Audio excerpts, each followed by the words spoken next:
Feeling a little unsettled and stressed with the way things are in our world?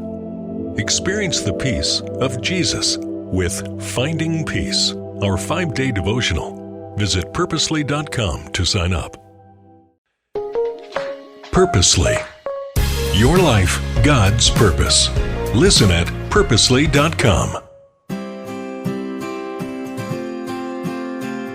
Hey, this is Jen. You're listening to the Bible for Busy People, where this week we are talking about the matriarchs in Jesus' lineage. There are only 5 that are named in his genealogy, and we're going through every one of them this week. Today we're talking about the only one of these women who had a whole book about her. We are talking about Ruth today, and Ruth's story starts sad. Naomi and Elimelech are 2 Israelites who moved to Moab from Bethlehem, which was going through a famine at the time, and they raised their sons, Mahlon and Killian there, and those 2 boys grow up to marry Moabite women.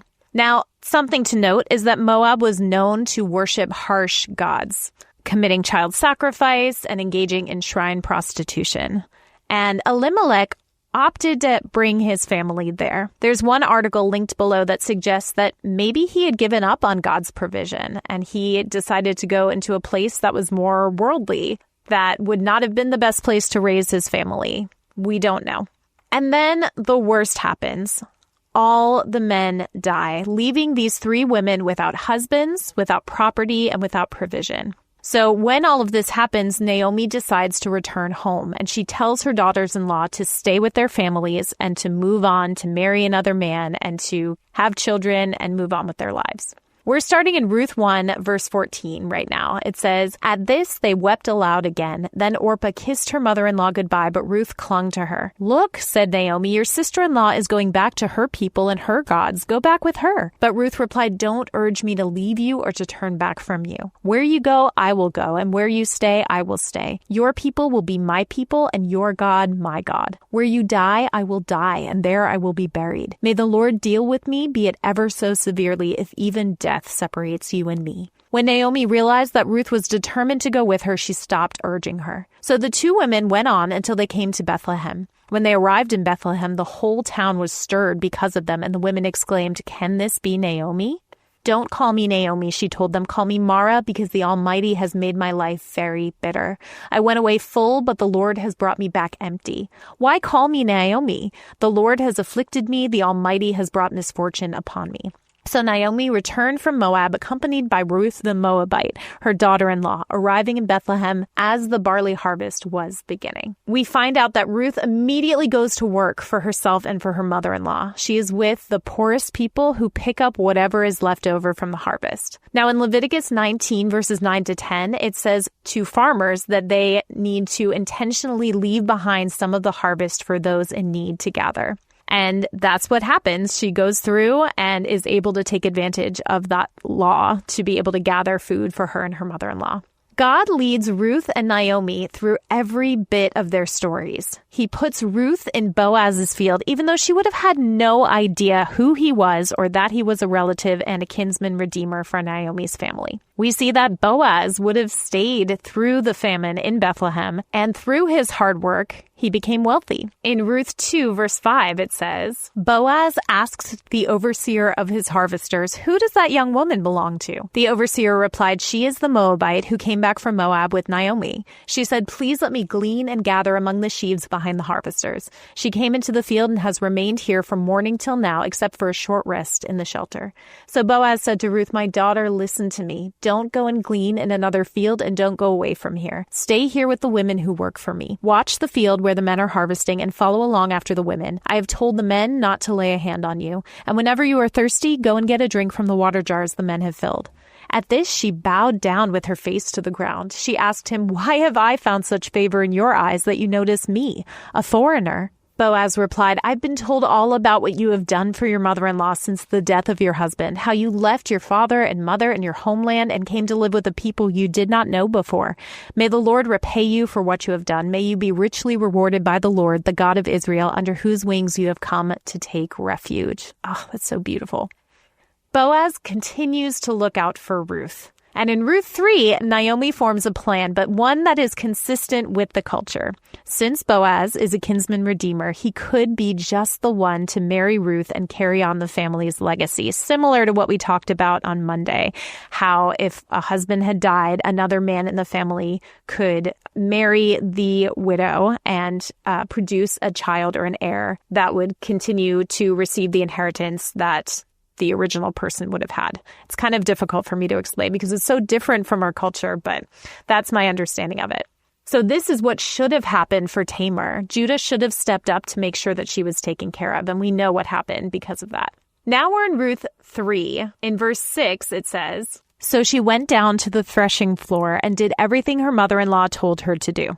When Boaz had finished eating and drinking and was in good spirits, he went over to lie down at the far end of the grain pile. Ruth approached quietly, uncovered his feet, and lay down. In the middle of the night, something startled the man. He turned, and there was a woman lying at his feet." It's just one of those funny phrases in the Bible, like, what just happened? "Who are you?" he asked. "I am your servant Ruth," she said. "Spread the corner of your garment over me, since you are a guardian redeemer of our family." "The Lord bless you, my daughter," he replied. "This kindness is greater than that which you showed earlier. You have not run after the younger men, whether rich or poor. And now, my daughter, don't be afraid. I will do for you all you ask. All the people of my town know that you are a woman of noble character. Although it is true that I am a guardian redeemer of our family, there is another who is more closely related than I. Stay here for the night, and in the morning, if he wants to do his duty as your guardian redeemer, good, let him redeem you. But if he is not willing, as sure as the Lord lives, I will do it. Lie here until morning." I still don't quite get this part. Again, the culture is very different from our culture. But the Enduring Word commentary explains that this would have been a way of showing up for Ruth to show up boldly but humbly before Boaz, not demanding that he marry her, as was her right, but trusting him to do the right thing.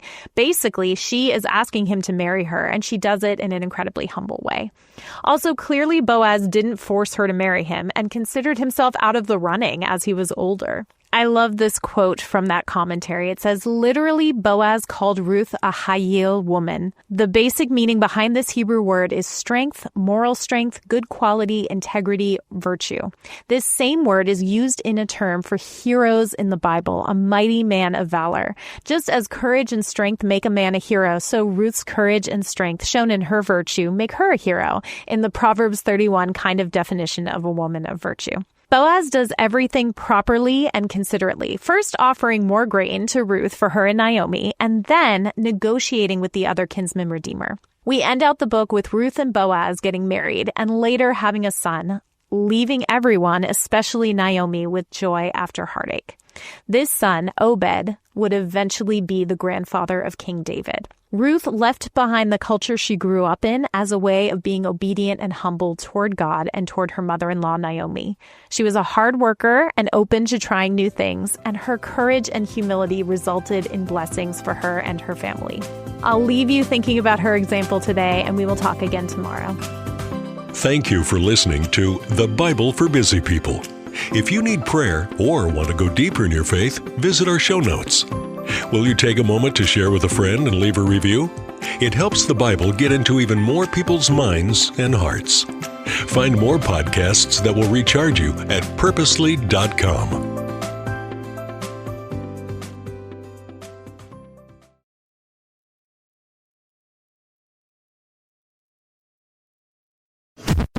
Thanks for listening.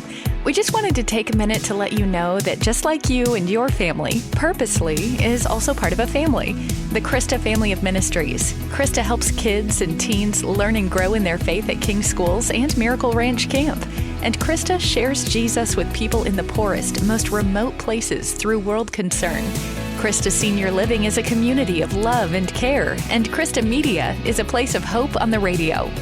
God is changing lives through these 5 ministries, and Krista is on mission to share the good news of Jesus. To learn more, visit Krista.org.